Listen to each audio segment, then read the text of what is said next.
Čau visiem! Turpinām mūsu interviju ciklu politikas tēkļaklā. Šodien ciemos Daugavpils domes deputāte un izglītības jaunatnes un sporta pārvaldes vadītājas vietniece Valērija Linkeviča. Parunāsim par darbu, Daugavpili un cilvēku aiz amata. Sāksim! Šo interviju vadīs jauniešu domas pārstāvji Sofija un Renāts.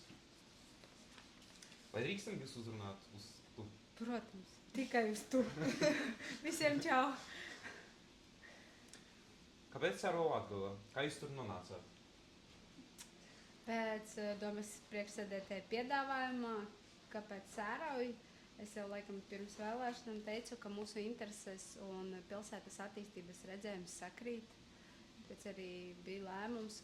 Tas bija iet vēlēšanās un startēt vispār politikā. Man bija ļoti smags lēmums. Tas bija ļoti, man liekas, ļoti ilgstoši.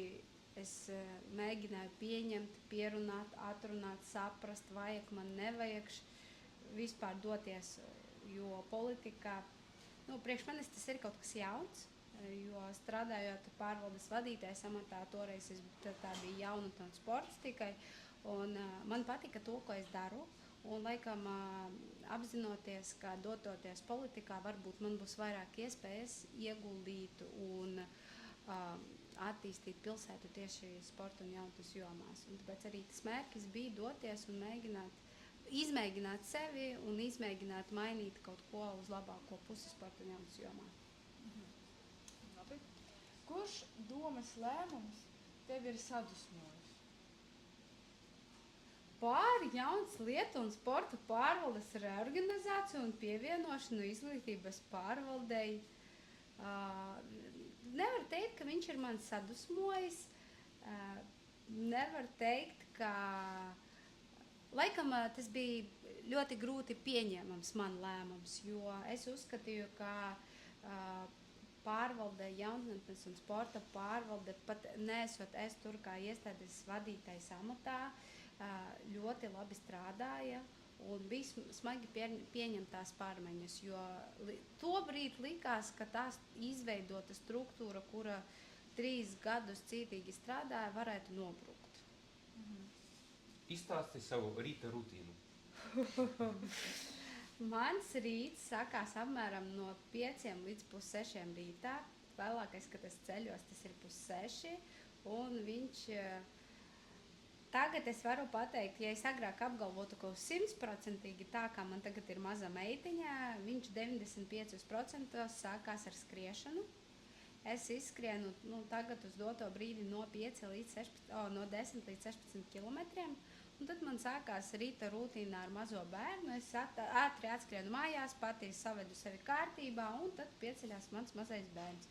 Un atkarīgs no mana dienas plāna, ja es šodien plānoju doties uz darbu, tad es gatavoju brokastis mazai, baroju, nebaroju, baro vecmama, kas atnāk skatīt viņu, un es dodos uz darbu. Ja es palieku mājās, attālināti strādājot, tad mums tas dienas režīms ir mazliet lēnāks. Produktīvs rīts, jā.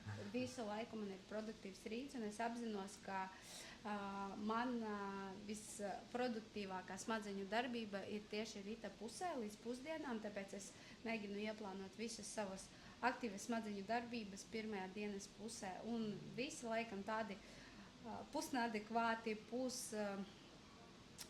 tādas idejas, kuras kolēģi sākumā uztver neadekvāti, nesaprotoši. Varbūt ir tāds bijis teiciens pārvalde, atkal viņi ir skrējusi, atkal viņi ir kaut ko izdomājusi, bet tās lielākas idejas par vairākiem pasākumiem, vairāk kaut kādas izmaiņas atnāk tieši skrienot. Ja tu šodien kļūtu par pilsētas mēru, kas būtu pirmais, ko tu mainītu?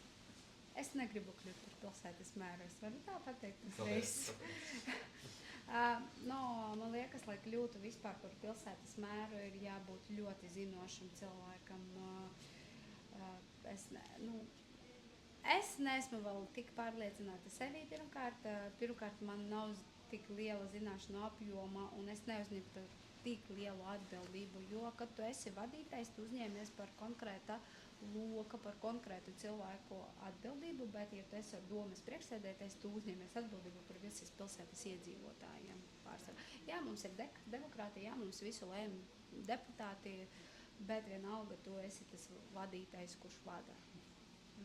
Bet tomēr, ja būtu iespēja mainīt kaut ko vot tagad, kas būtu tas pirmais, ko tu mainītu? Pirmais, ko es gribu izdarīt, es gribu jums jauniešu centrā mēbeles nopirkt. Bet uz to es varu ietekmēt, un mēs mēģināsim vienu iespējams ātrāk to izdarīt. Otra ideja, ko es tagad gribu un es izdarīšu, un, tie ir lēmumi.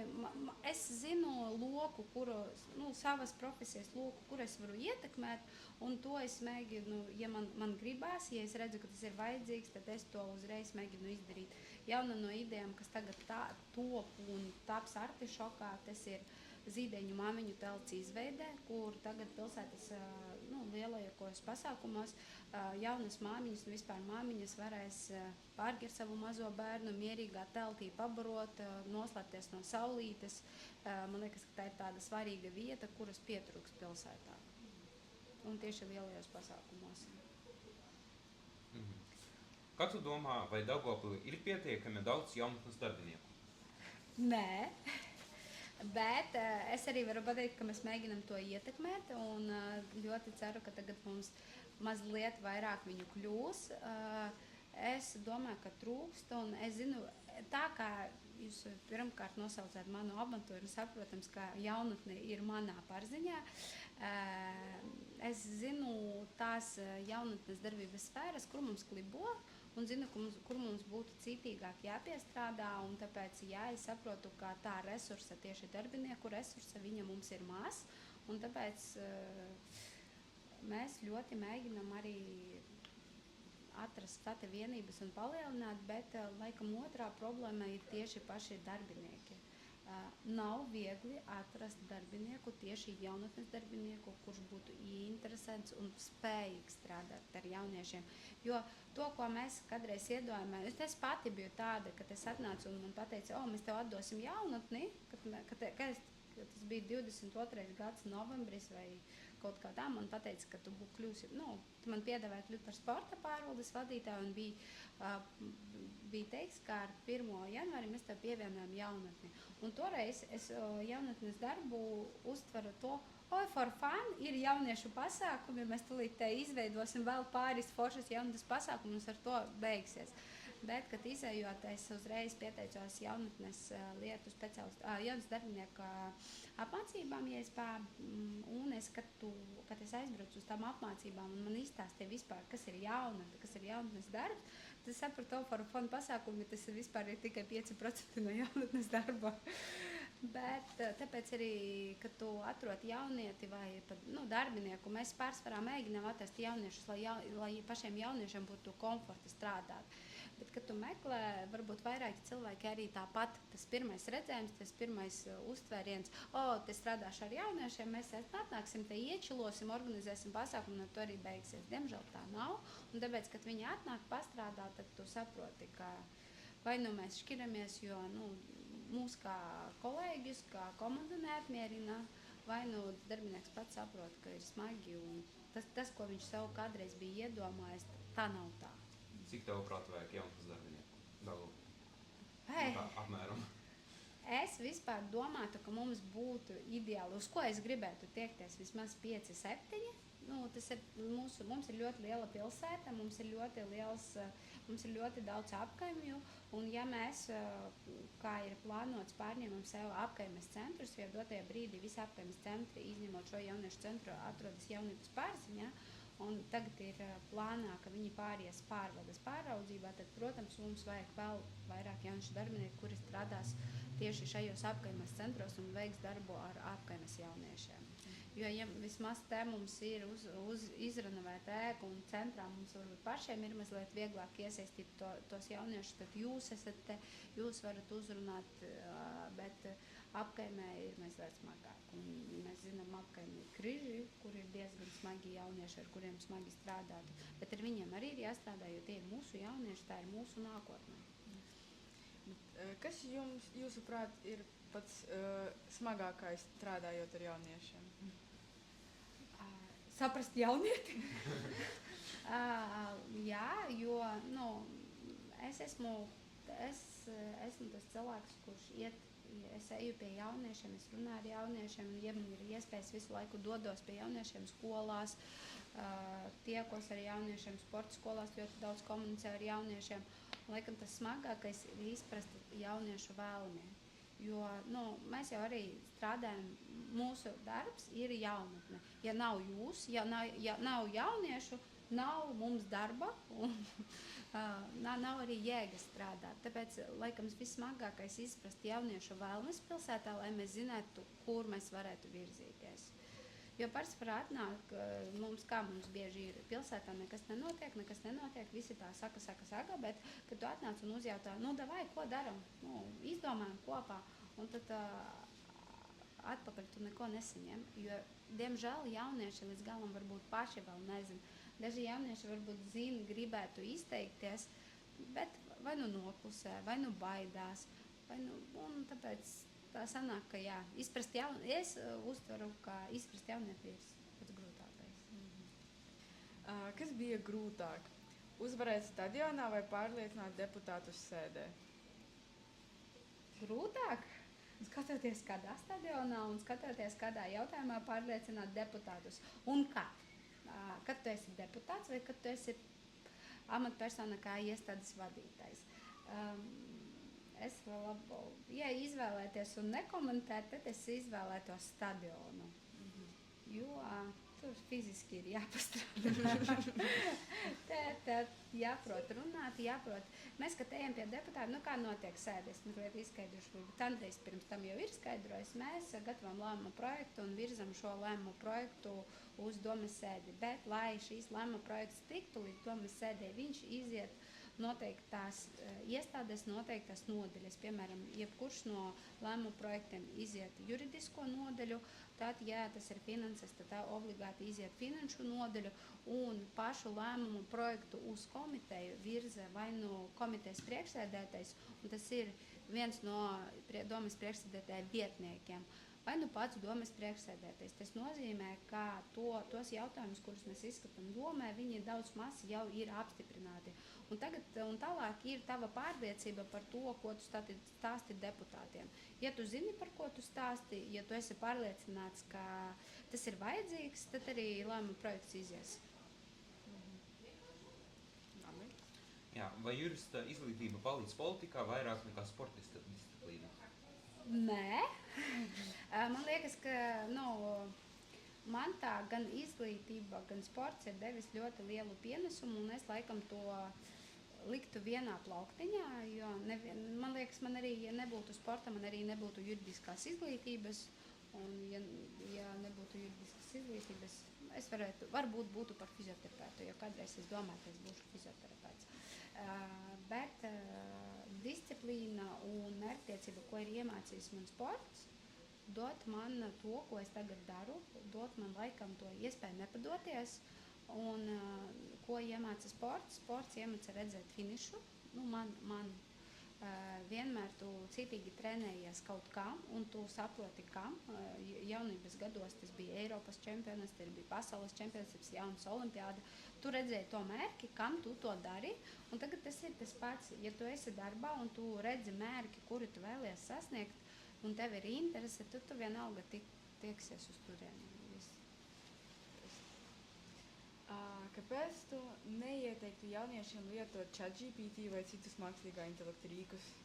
Kāpēc es neieteiktu? Es ieteiktu. Es neieteiktu viņus lietot kā pamatresursu vai kaut, izmantot nepārbaudot GPT, mākslīgo intelektu, jebkuru no rīkiem. Bet dotajā brīdī, kad mākslīgais intelekts jau ir tik lielā, plašā mērogā iedzīvojis mūsu dzīvē, neizmantot viņu, es neredzu jēdzīgi, jo es godīgi pateikšu, es pati izmantoju, man, kad ir kaut kādas idejas, un, piemēram, man neiešu tālu, iešu no savas privātas dzīves, man mazajai meitei pēc mēneša ir dzimšanas diena.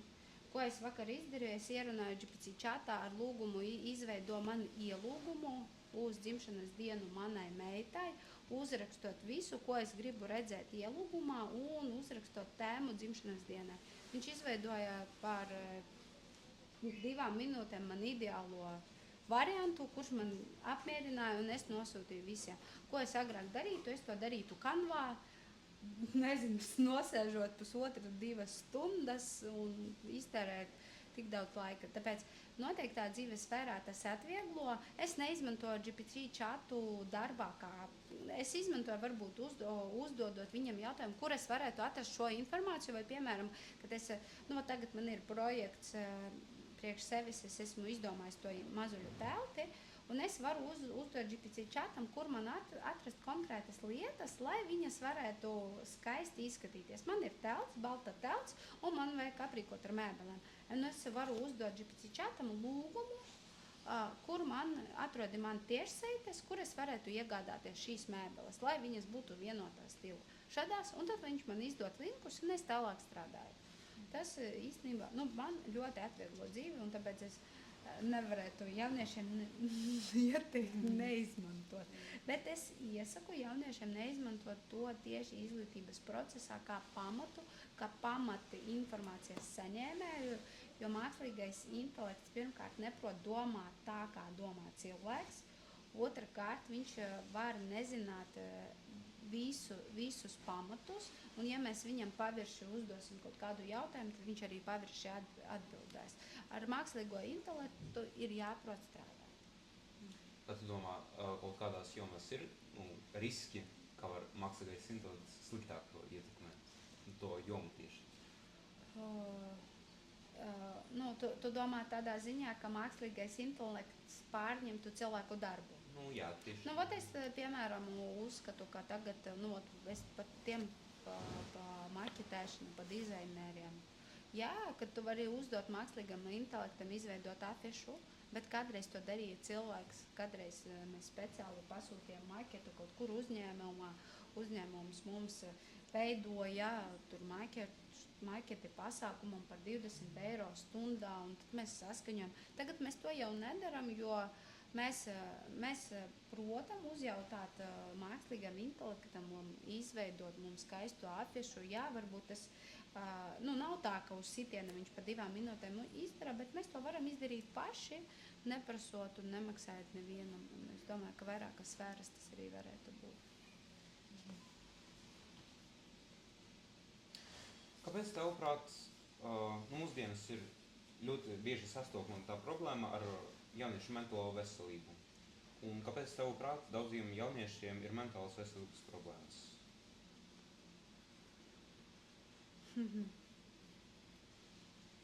Nezinu. Kāds varam padomāt, kāds varētu būt domas par to?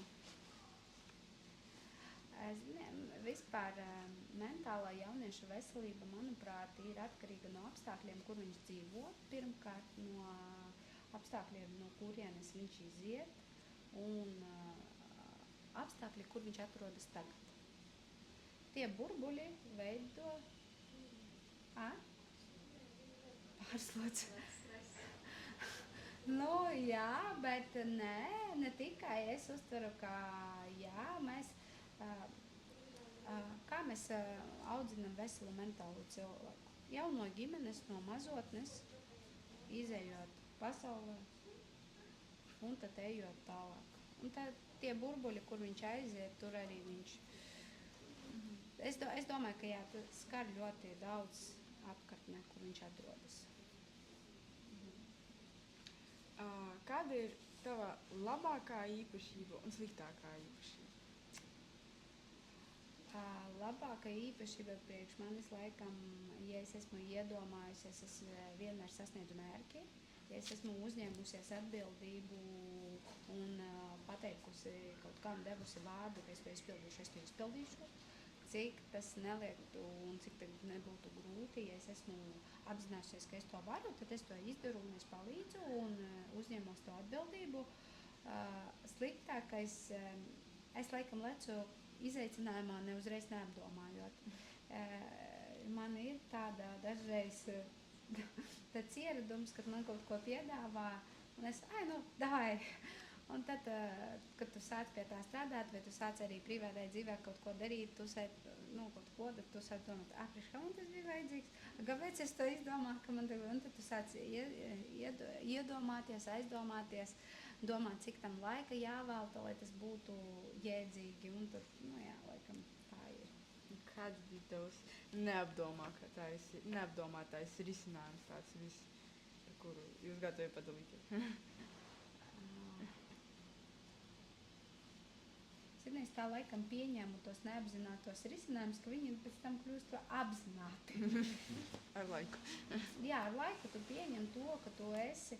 Man ir tāda, kad tev ir ieradums, ka tu esi viens, laikam neapzinātie tie ir tie ir tādi, kad es nekomunicējot ar savu ģimeni, izdomāju, ka davai es ar draudzenēm braukšu uz Milānu.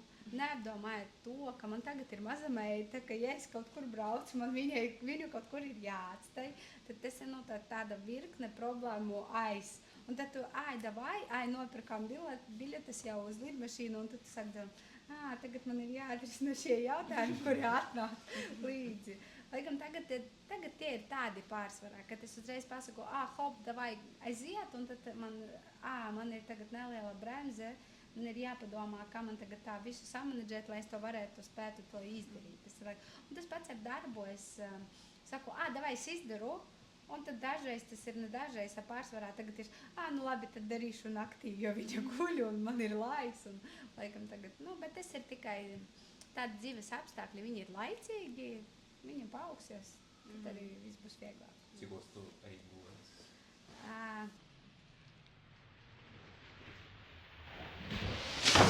Pat ziedi nokrita no šī jautājuma.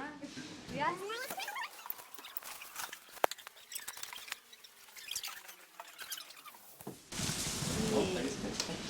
Jā. Tagad jūs... Tagad mēs krūmos vēl vairāk. Tā, jautājums bija par cikos ir.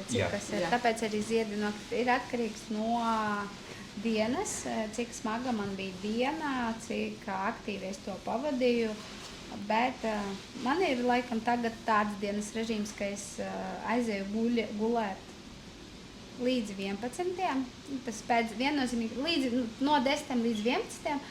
Bet es vienos naktī baroju mazo, un pēc tam es vēl 2-3 stundas pastrādāju. Un tad eju vēl uz stundu pusotru pagulēt, un tad ceļos uz savu rīta rosmi. Tas ir tagad tāds dienas režīms. Kad agrāk, kad man vēl nebija mazās, man bija dienas režīms, es gāju gulēt 1 un celos 5, un ilgi tā gadus 2 es dzīvoju tādā režīmā, jo man bija ļoti aktīva dzīve, un man vispār patīk, ko es daru, man patīk darbs, ko es daru, bet laikam tas dzīves apstākļus un mazās piedzimšana mani mazliet piebremzēja, jo man bija jāpierod pie tās dzīves situācijas, ka es jau tagad neesmu viena un nevaru sev atļauties. Un tagad tagad viņai būs gadiņš, laikam tie pirmie 9 mēneši bija apzināšanas un režīma pieņemšanas un apstākļu pieņemšanas laiks, kad man bija pašai sev jāsaprot, kā es dzīvošu tālāk, nepazaudējot sevi, bet arī audzinot mentāli veselu meitu. Un tad man bija tas mazāk laika, es veltīju darbam, vairāk laika es veltīju viņai, un tad es arī gulēju vairāk, tad es pastaigājos ar viņu vairāk. Un, protams, jo mazāks bērns, jo vieglāk ar viņu staigāt, viņš parasti guļ ratos un tur tikai jāstam. Bet jā, tagad es atgriezos un es jūtu, ka es atgriezos pilnā spārā un man vēlme ir strādāt, tikai vienīgais, ka man tagad ir tas laika ierobežojums, ka es nevaru atnākot no darba, tur aizejot uz treniņu un mājās uzreiz veltīt laiku darbam, ka man ir bērns, kuru ir jāpabaro, jāiemidzina, un tad, kad viņa aizmieg, tad es varu atkal atgriezties pie darba, un tāpēc arī tas režīms viņš mazliet tālāk aiziet. Jā, tavuprāt, kad tu patiesību par Daugavpili cilvēki negrib dzirdēt? Patiesību vai ne? Jā. Tā, uzdot man vēlreiz jautājumu, lai es pareizi noformulēju. Tavuprāt. Visi saprata jautājumu, ne? Manuprāt. Davai es lasīšu. Nē, lasi. Nu, lasi. Tavuprāt, kādu nērtu patiesību par Daugavpili cilvēki negrib dzirdēt? Nērtu patiesību. Jā. Kuri no cilvēkiem atbraucēji vai iedzīvotāji? Nu, gan tiem, jā. Es domāju, ka vairāk par iedzīvotājiem. Jā. Mums ir kaut kāda nepatiesība par pilsētu, ko iedzīvotāji nezina. Varbūt. Nē, es tādu nezinu. Varbūt nepatiesība nav nepatiesība. Es nezinu tādu. Varbūt par turistiem runājot. Kas? Ja par turistiem runājot. Vat es arī tagad aizdomās, ja mēs aizietu uz turistu sfēru, vai tā ir nepatiesība? Nē. Es nezinu, mums nav nepatiesība par pilsētu. Ir kaut kādi viedokļi, varbūt kaut kādi reģioni veido viedokli par mūsu pilsētu, par to, kur mēs atrodamies. Nu, laikam, ja mēs runājam par tagadni, cilvēki veido, ka pie mums ir bīstami viedokļi. Nu, mēs zinām, ka pēc šūņa praides, pēc tās, kas notika mācību gada beigās, laikam cilvēkiem ir tas kaut kur palicis prātā, ka pie mums varētu būt bīstami, ka viņi negribētu varbūt arī braukt, vai tā ir turisma joma, kur laikam cieši no tā visvairāk. Nu, tas ir tas, laikam, nepatiesība, jo pie mums mēs neatšķiramies neko ne ar Rīgu, ne ar Siguldu, ne ar vienu no citām pilsētām, jo jebkurā brīdī, jebkurā laikā šuņa praida var arī notikt viņu apkaimēs. Kāpēc, tavuprāt, Daugavpilī joprojām ir daļa skolēnu, kuriem sagādā grūtības runāt valsts valodā? Laikam tāpēc, ka viņu ģimenēs, tas ir arī tas viss aiziet no burbuļa, kur mēs dzīvojam, kādā burbulītī, un ja bērnam ģimenē vecāki runā tikai krievu valodā, un varbūt viņš nav gājis nemaz uz dārziņu un tikai sācis iet uz pirmsskolas izglītības iestādi pēdējā gadā, pirms skolas, tad arī tas apgrūtinājums uzreiz aiziet.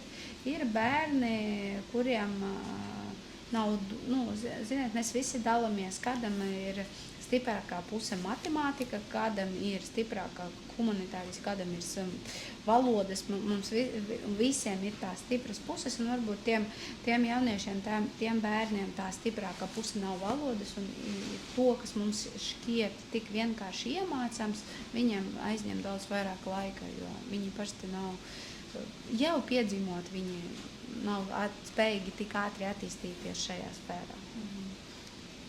Vai jūs kopumā uzskatāt, ka tā ir problēma Daugavpilī, ka vairāk skolēni nerunā latviešu valodā? No izglītības viedokļa jā, no jauniešu viedokļa nē, bet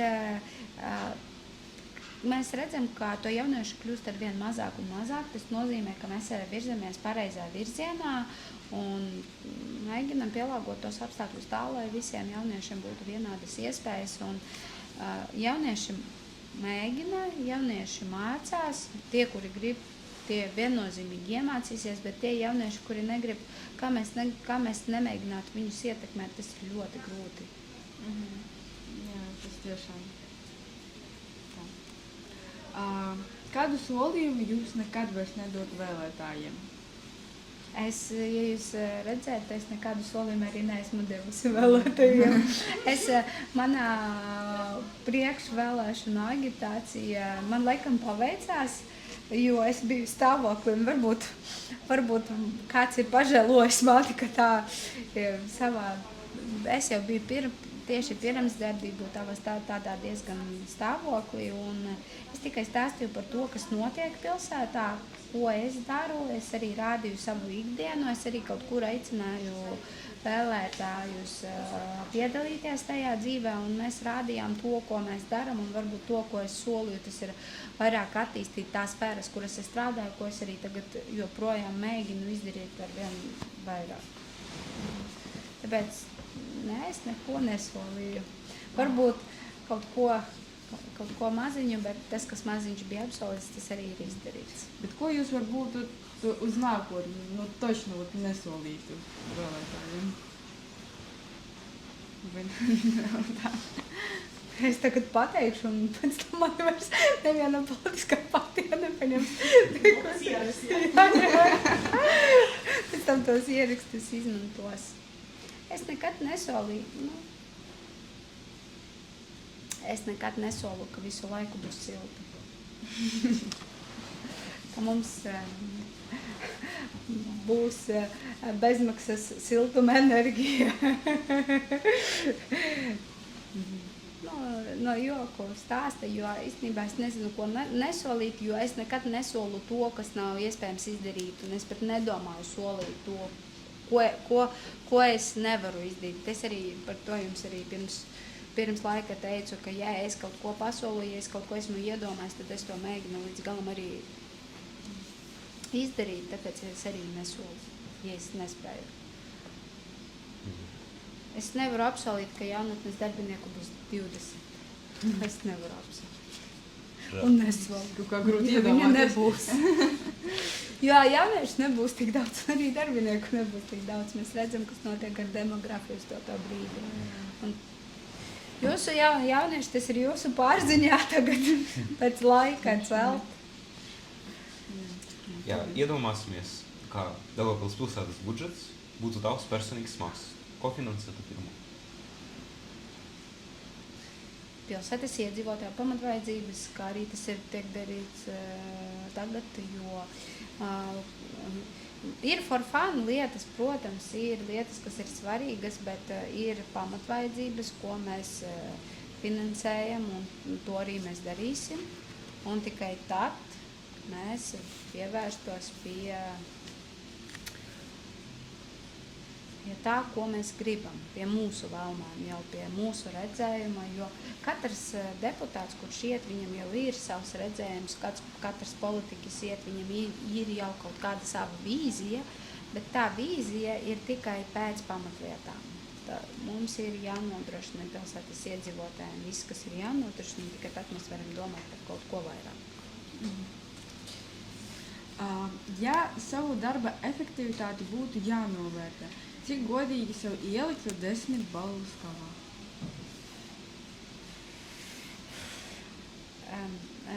Es ik gadu aizpildu pašvērtējumu.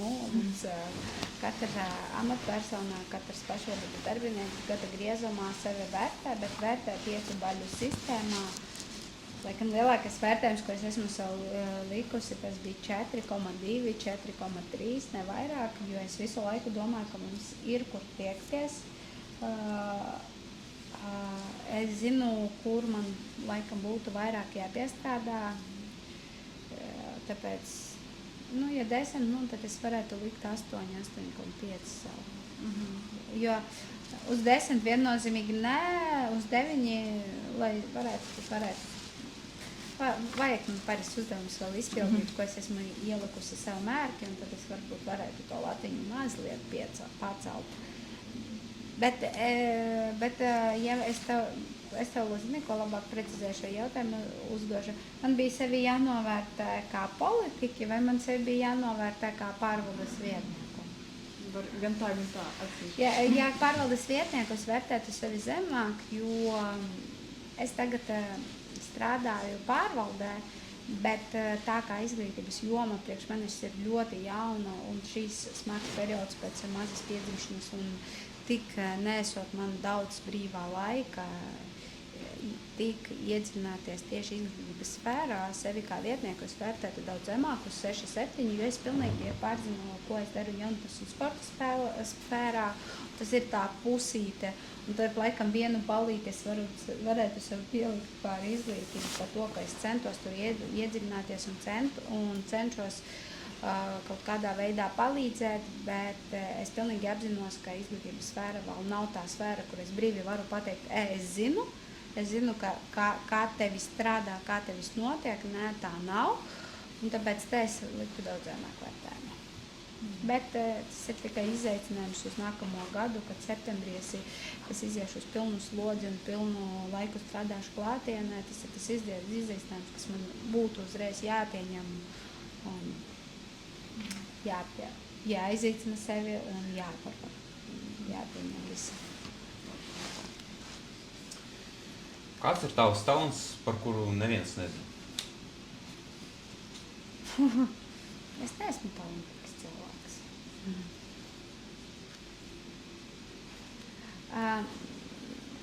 Neviens, tas vispār neviens. Nu, varbūt maziņš cilvēku Jā. loks. Man ļoti patīk ekstrīms. Es laikam, es varu uztvert, ka es ļoti reti saku nē, tāpēc tas ir mans talants teikt jā. Visi devien kam. Ai, davai laiksim ar gumiju, jo davai. Šeit mēs redzam uz mūsu Jā, paskatieties uz jūsu krēkliem, tas ir reāls dzīves fakts. Man draugi dzimšanas dienā uzdāvināja lecienu ar gumiju. Es zināju, bet nezināju, kas mani sagaida. Un ļoti forši. Man patīk. Baidījies? Nē, es vispār ļoti reti baidos. Gribētos arī tā dzīvot. Labi. Ja tev būtu iespēja uz vienu dienu atgriezties pagātnē, ko tu darītu?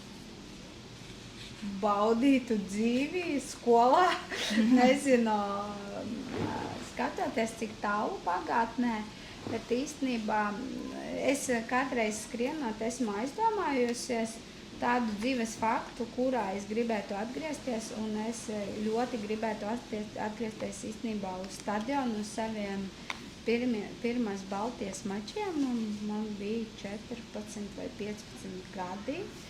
Un tas nebija svarīgs notikums tāpēc, ka es tur uzvarēju, vai tāpēc, ka tas bija tie pirmie mani svarīgie mači sportā karjerā, bet tāpēc, ka tur bija mana ģimene. Un tas bija tādi ģimenes svētki un tāds ģimenes atbalsts, kuru laikam es jau nesu līdzi tagad pa visu dzīvi, zinot, ka man blakām ir tas laikam tāds ļoti spēcīgs atbalsts. Un es zinu, ka gan vecāki, gan man ir brālis, viņi visu laiku pieņem manus lēmumus, un kuri tie nebūtu lēmumi, viņi visu laiku atbalsta, un tas ir svarīgi. Svarīgi ir, ka tev ir komanda, tā ir tava komanda, kura vienmēr ir tev blakus, un arī tā diena, laikam, deva man to spērienu, var tā teikt, un to sajūtu, kad man visi bija blakus, un kad tu redzi, tu skrienot, tu jau nekam nepievērst nekad uzmanības, jo tev to, ko tu redzi, un redzi finiša taisnē, tas ir finišs, un tu domā, kā tikt līdz galam, un ne par ko nedomāt. Bet, nezinu, man tā paveicās, ka tribīnēs tavai mamma, tētis, brālis, un es ieraudzīju viņus, un es ieraudzīju to atbalstu, un viņu stresu laikam vairāk nekā manu. Laikam, tajā dienā es gan gribētu atgriezties. Jā, kas izsilc tev uztraukumu? Vispār pa dzīvi? Jā.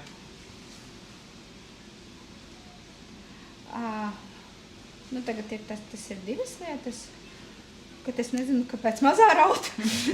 Vai viņai lien zobi, vai viņai ir temperatūra, vai viņa ir aizrījās. Tas vispār ir stress, man liekas, jebkurai mammai, ja mēs runājam par privāto dzīvi. Bet uztraukumu man ļoti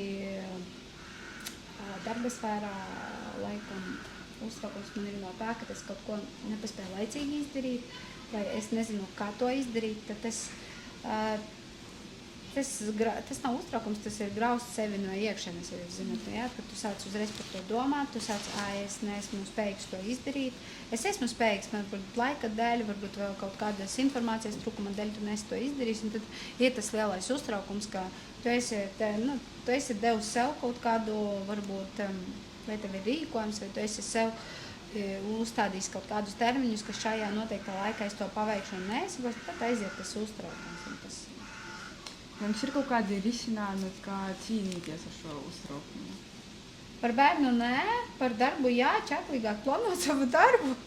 Bet mums dažreiz ir apstākļi, kurus mēs nevaram ietekmēt. Nu, piemēram, notika situācija vat tieši tagad, ja vat būtu kaut kas, kas jums rada stresu, kā jūs būtu kaut kas, kas jums palīdzētu nomierināties, vai jūs vienkārši turpinātu darīt darbu, pat ja vat tādā stāvoklī. Skatoties, kas notiktu.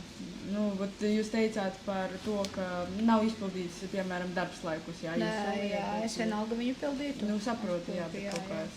Tas neietekmē darba kvalitāti, neietekmē darba izpildi. Tas ietekmē iekšējo uztraukumu, iekšējo laikam, tas ir iekšējais uztraukums un laikam brīdis, ka tev ir jāizdomājas uz nākotni, vai tu neesi spējīgs laikā izdarīt, nu tev jāplāno cītīgāk, vai tev ir jāpalūdz vairāk laika, lai to izdarītu, vai laikam arī izvērtēt tos apstākļus, kas ietekmē, ka tu nespēji to laicīgi izdarīt, bet tas vienalga ir jādara pēc tā darba uzdevuma izpildīšanas vai kaut kādā noteikta mērķa sasniegšanas. Labi. Kas sagādā tev prieku? Saldējums. Kāds?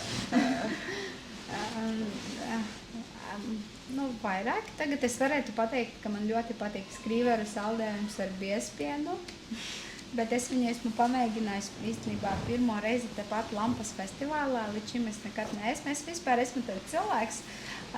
Agrāk nekad, kad biju jaunāka sportā, nekad neesmu par to domājusi, bet laikam gadus 6 atpakaļ es tāds kļuvu diezgan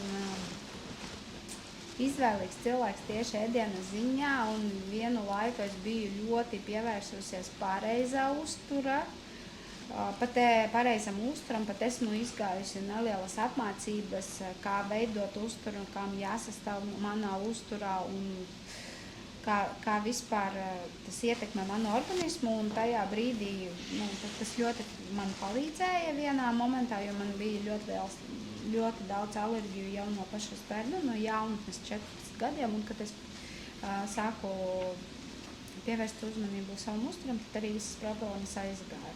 Tāpēc no tā brīža man ir ieradums skatīties produktus, ko es lietoju, un pārsvarā es mēģinu lietot produktus, ko es gatavoju pati, un par to es tagad arī ļoti, laikam tam vairāk pievēršu uzmanību arī gatavojot sev un savai ģimenei, lai tas, ko mēs ēdam, ir kvalitīvs, tas, ko mēs ēdam, mēs zinām, ko mēs ēdam, un tāpēc saldējumu es arī gatavoju pati, man mājās ir iekārta, es zinu, no kā sastāv man saldējums, un es zinu, ka, ja atnāks bērni mājās vai brāļa bērni un palūgs to saldējumu, es droši varu viņu iedot, jo es zinu viņa kvalitāti un no kā viņš sastāv.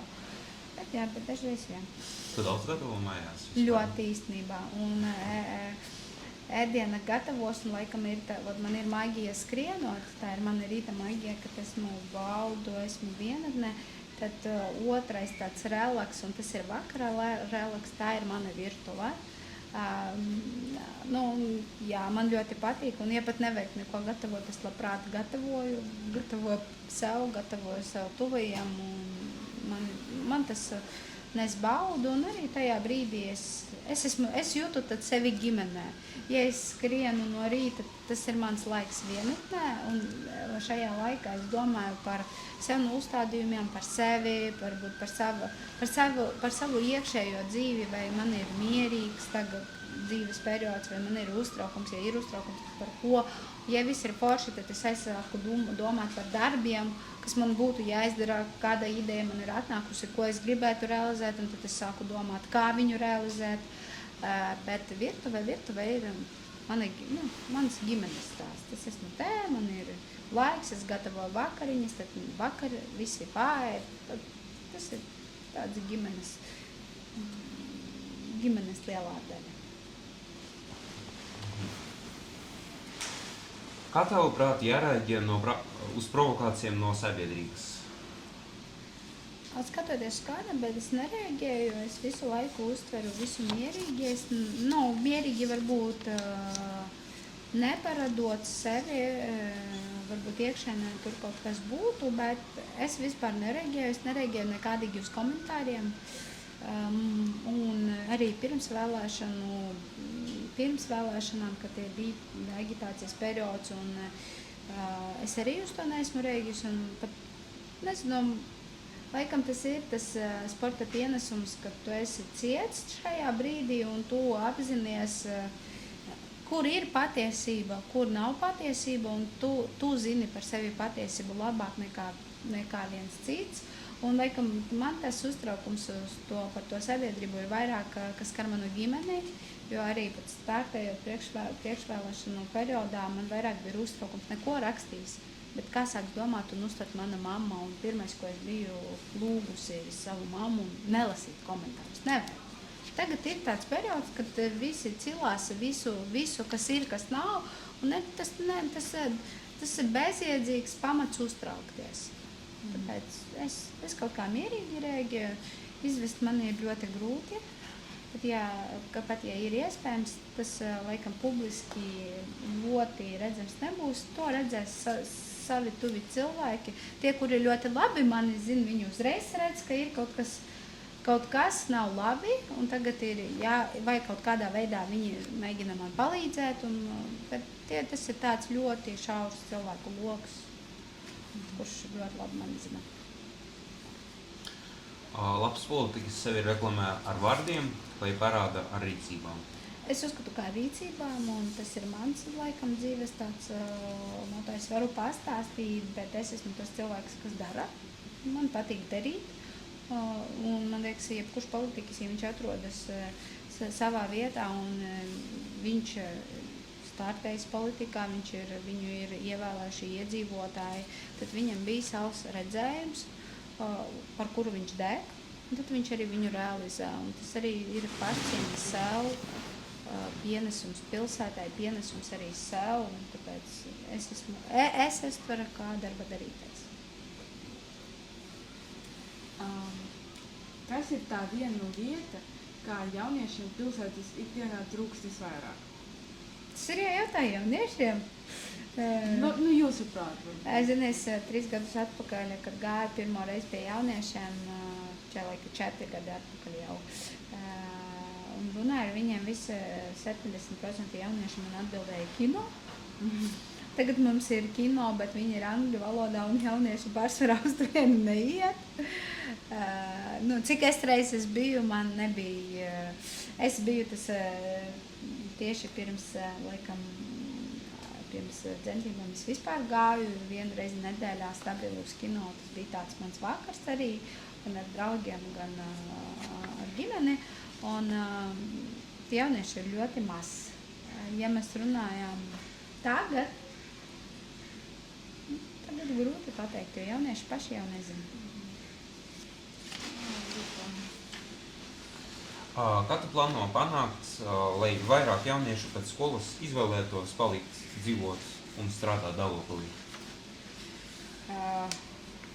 Es gribētu pateikt, ka mēs te tagad organizēsim ļoti daudz darba vietu, bet realitāte mums rada, ka tagad tas ar to ir smagi. Es uzskatu, ka ja jaunieši brauc studēt un iegūt profesijas, kas ir lietderīgas Daugavpils pilsētā, viņiem viennozīmīgi tas ir jādara. Viņiem ir jābrauc un jāstrādā un jārealizējās, un ja viņi redz iespēju attīstīties pēc tam Daugavpils pilsētā, tad viņiem ir jāatgriežas. Mēs kā pašvaldība, mūsu uzdevums ir radīt tas iespējas, ko mēs, piemēram, darām ar ārstiem. Jā, mums ir ārsti brauc studēt uz Rīgu, tad viņam ir iespēja no pilsētas saņemt stipendiju, un tad arī atbraukt un strādāt par ārstiem pilsētā, tev ir jau nodrošināts darbs. Tādā veidā mēs palīdzam apmaksāt jauniešiem studijas, maksājot stipendiju, bet mēs paredzam, ka viņš atgriezīsies savā pilsētā un strādās pilsētas iedzīvotāju labā un pilsētā. Tagad atbildi nedomājot ilgi. Cik būs 2 + 2 reizināt ar 2? Tā, vēlreiz. Atbildi nedomājot 2 + 2 reizināt ar 2 = 6. Pareizi. Un kvadrāts saka no 5? Ne 25. No 25. 5. Jā. 100 dalīt ar 0. 100 dalīt ar 0? 0. Ar 0 dalīt nedrīkst. Okay. Par ko tu gribēji kļūt bērnībā? Bērnībā par policistu līdz 9. klasē. Man bija krustāvs policists, un es braukāju ar viņa mašīnu ar skaņām, gaismiņām. Un man likās, cik paši es teātrī varu braukt, tāpēc es būšu policists. Kāpēc tagad nesanāca? Pēc tam es aizgāju mācīties vidusskolā. Vidusskolā es jau cītīgi sportoju un apzinājos, ka sports ir diezgan traumatisks sports. Un man bija tā vēlme palīdzēt sportistiem tieši kā laikam fizioterapeits. Un paradoks ir tas, ka es aizgāju un pat vēl papildus ņēmu bioloģijas, fizioloģijas apmācības, lai iestātos Stradiņu universitātē, ko es arī izdarīju, ja fizioterapeitos iestātos Stradiņu universitātē. Vienu dienu man atnāca draudzene un saka, es iešu juristos Daugavpilī uz DU. Bet es jau biju iestājusies, jau biju plānojusi braukt uz Rīgu, tas bija augusts. Un es nezinu, kāpēc es saku, vai ejam kopā? Un es, kad atnācu mammai un pateicu, ka visas iešu DU, man likās, ka mamma apsēdās uz krēslu un nesaprata, kā vispār notika, ka tu tik daudz laika gatavojies doties uz studijām Rīgā, un vienā brīdī tu saki, nē, hop, es palieku mājās un būšu te. Tas ir tik daudz veltīta laika, bet es nenožēloju, man ļoti patīk.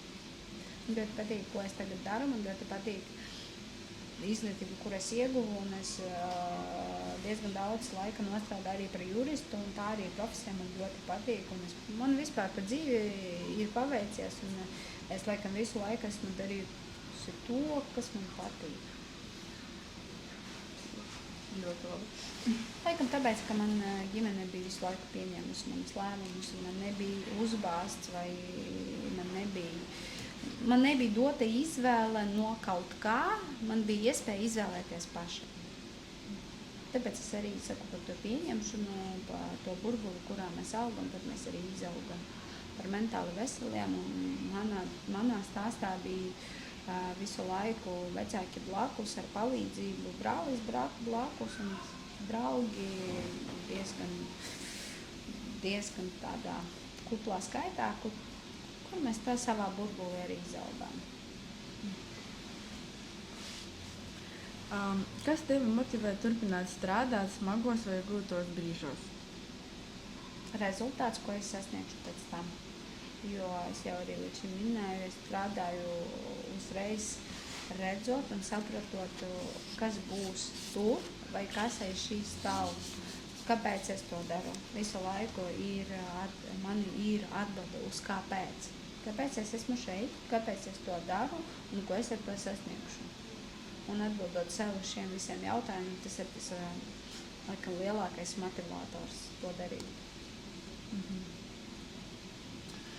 Vai tu kādreiz gribētu nomainīt savu darbu? Kuru? Kādreiz, un te mēs varētu runāt par kādreiz. Es nevaru teikt, jo es jau saku, ka man patīk to, ko es daru. Un domāt tagad par darbā nomaiņu brīdī, kad man patīk to, ko es daru. Nē, es negribētu. Bet ir tādi dzīves apstākļi, uz kuriem mēs laikam nevaram ietekmēt, un ir laiks, kad mums ir jāpieņem tie lēmumi. Piemēram, stājoties deputāta amatā, man bija jāpieņem tas lēmums, aiziet no pārvaldes vadītājas amatā. Un tad tu šajā brīdī tev ir jāizvēlās. Tev patīk viens, patīk otrs, bet tu pats sēdies un domā, ko tu darīsi un kāda būs šī izvēle. Kā tu izlēmi iet politikā? Ko es? Kā tu izlēmi iet politikā? Mani uzrunāja, ko es no tā varētu iegūt. Tieši pašrealizācijā mani uzrunāja, ka tas varētu man dot iespēju ietekmēt mazliet vairāk nekā es varētu ietekmēt kā pārvaldes vadītājs. Mani uzrunāja, ka es varbūt esot politikā un dodot kaut kādus solījumus vai izvirzot sev kaut kādus mērķus, es viņus varēšu sasniegt. Un tas būs tas, kā es varētu palīdzēt un attīstīt sporta un jautras sfēru Daugavpils pilsētā. Un, man liekas, tas mans lielākais mērķis bija tur doties tikai tāpēc, lai es varētu vēl vairāk iesaistīties sporta un jautras dzīvē un varbūt vēl vairāk mēģināt viņu ietekmēt. Kas bija pirmais jūsu pieņemtais lēmums, kad jūs iestājaties? Sanāk, Amatā? jā. Atbrīvot mani no pārvaldes vadītājas amatā. Mēs balsojam sākumā par domas priekšsēdētāju ievēlēšanu, par vietnieku ievēlēšanu, un pirmā domas sēde jaunajā sastāvā bija par manis atbrīvošanu no pārvaldes vadītājas amatā. Tā ir tā realitāte. Ja būtu tāda iespēja uz vienu dienu strādāt citā darba vietā, kādu tā būtu?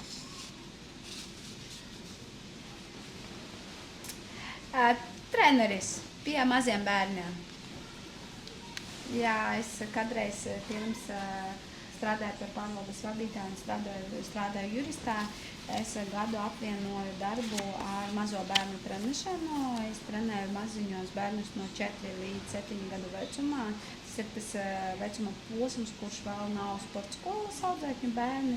Viņi ir dārziņa bērni, un es iedomājos, es neiedomājos, man vispār patīk darbs ar bērniem, un fiziskās aktivitātes ir ļoti svarīgas bērniem, tāpēc es gribētu arī, ja man būtu tā iespēja, es arī varbūt mazliet vēlāk realizēšu to iespēju, bet es vēlētos pastrādāt tur.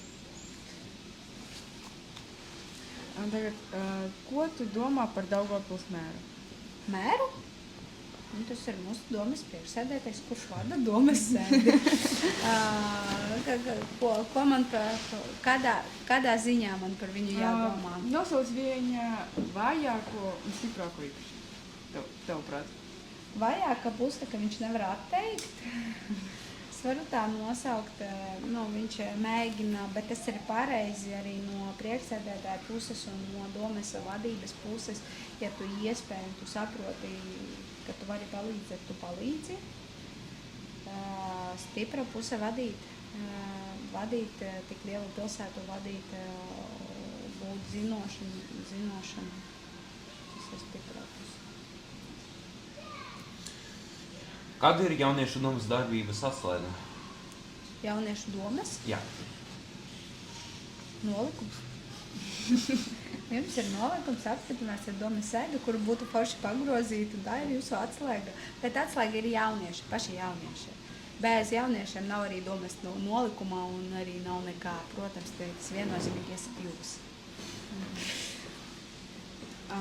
Nosauc savu dārgāko apģērba pirkumu. Apģērba pirkumu dārgāko. Savu. Man ir soma, dārgāka soma, 186 eiro. Tas ir dārgākais, ko es sev esmu pirkusi. Es neesmu cilvēks, kurš... Man ir daudz apģērba, man patīk daudz apģērba, bet es neredzu jēgu pirkt ļoti dārgas lietas tieši apģērbā, jo es zinu, ka tas apģērbs man būs skapī ne vairāk kā vienu sezonu. Tad es vienā brīdī sapratīšu, ka es gribu pamainīt stilu vai es gribu kaut ko jaunu, un tas man atnāk tādā brīdī, ka, ja es gribu, tad es nomainu uzreiz vairākas lietas, un tad sanāk, ka tas ir bezjēdzīga naudas tērēšana, tāpēc, ja paskatīties uz manu apģērbu uz doto brīdi, man ir bikses no H&M un maika no H&M pirktā seilā, bikses 11 eiro, tekrakls 6 eiro. Pats dārgākais ir apavi, labi, viņi ir 90 eiro, bet tas ir tikai tāpēc, ka tas ir vērts. Pats dārgākais uz manis ir pulkstenis. Viena nedēļa atpūsties vienai vai 2 nedēļas ar ienaidnieku? Ar ienaidnieku kādā ziņā? Cilvēks, kuršam jūs, piemēram, nepatīk vai nejūties uz komforti kopā? Ja, man nav tāda cilvēka laikam, bet vienatnē, vispār vienatnē es vienu nedēļu neizturētu. Es esmu pārāk komunikabls cilvēks, lai būtu vienatnē. Man patīk pabūt vienai vienu dienu, varbūt 2, bet ar to arī man jāiet kaut ko jādarbojas.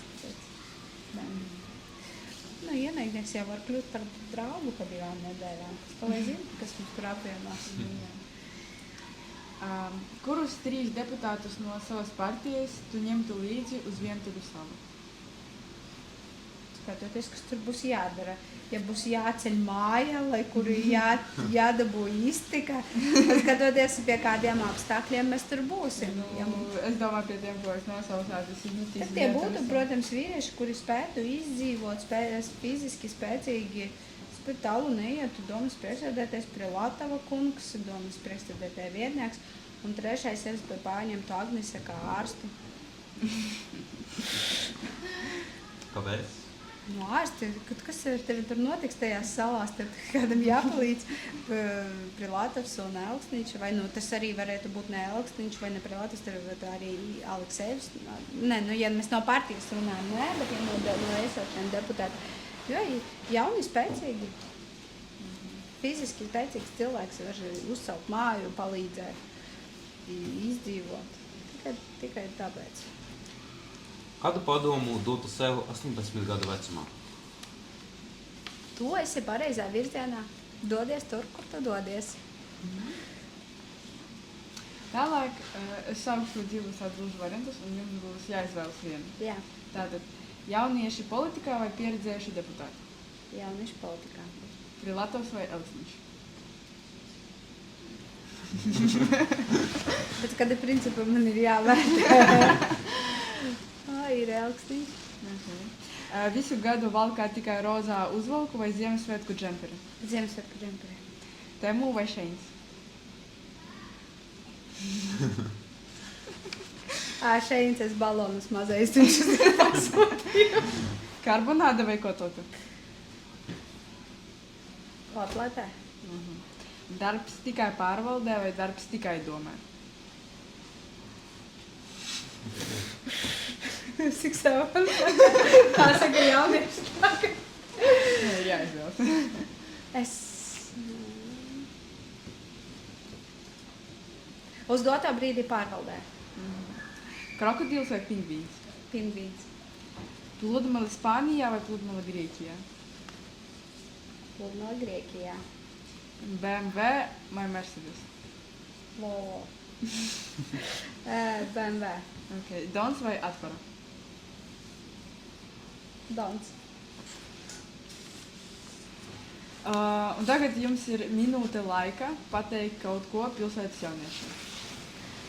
Jaunieši, lūdzu, esiet aktīvākie. Es jūs ļoti lūdzu. Mēs labprāt realizēsim jūsu idejas un iniciatīvas. Tikai nāciet ar viņām. Mēs esam atvērti.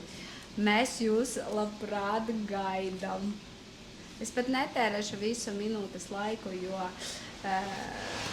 es gribu, lai jūs zināt, ka mēs pārvaldē esam tikai tāpēc, ka jūs esat.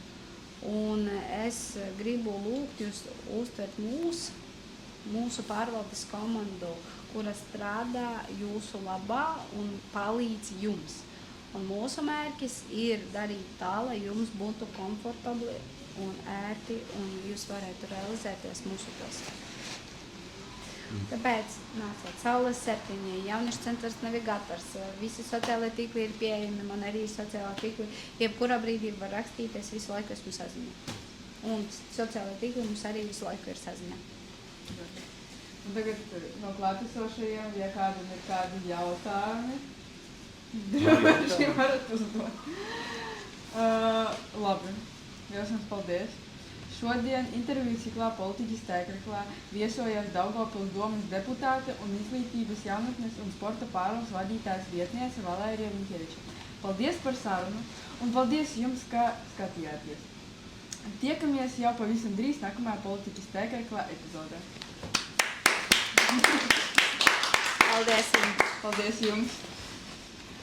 Varbūt kopīgo fotogrāfiju. Jā, protams.